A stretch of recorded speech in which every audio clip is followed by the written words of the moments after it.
discussed, folding up a piece of paper is a great way of investigating fractions when you're dealing with quarters or eighths and so on.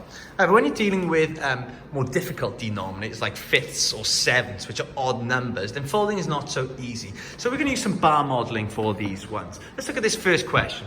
So we've got 6 sevenths, take away 2 sevenths. Now my bar model up here shows that. So I've got 7 parts, so that is the denominator, and I've coloured in 6 of them all together, which is the numerator. Then I take away 2 of them, so take away 2 sevenths. I'm left with 4 sevenths. So let me write my answer there. So I can see the 6 sevenths, take away 2 sevenths, is 4 sevenths. Now all I did was take away the numerators, and I left the denominators alone.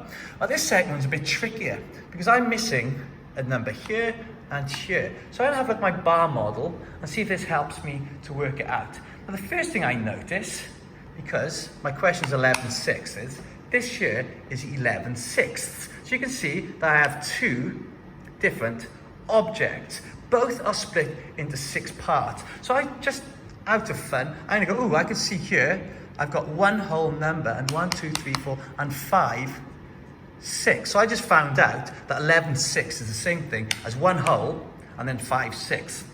Anyway, what I can see is that 1, 2, 3, 4 of these have been crossed out. So that tells me that 11 sixths take away 4 sixths. Right, now I've got to find out what is left after I take 4 sixths away from 11 sixths. Let's have a look. What ones are not crossed out? So I've got 1, 2, 3, 4, 5, 6, 7.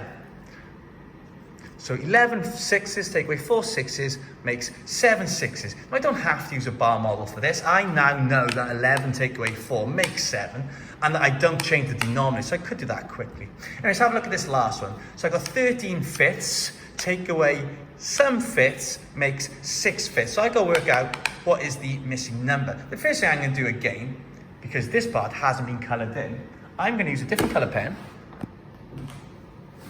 And let's colour in 13 fifths to begin with. So, 1, 2, 3, 4, 5, 6, 7, 8, 9, 10, 11, 12, 13. So there are 13 fifths. So the first thing I'm going to do is turn it into a mixed number.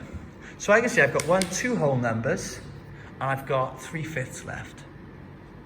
So I now know that 13 fifths is the same thing as 2 and 3 fifths. Now what I've got to work out is how many do I take away, so my answer is 6. So I'm going to count up 6 and then cross the rest out. So 1, 2, 3, 4, 5, 6. And then I'm going to go cross, cross, cross, cross, cross, cross, cross. So I made 1, 2, 3, 4, 5, 6, 7 crosses. So I must be taking away 7. Let's test that. Am I left with 6 fifths?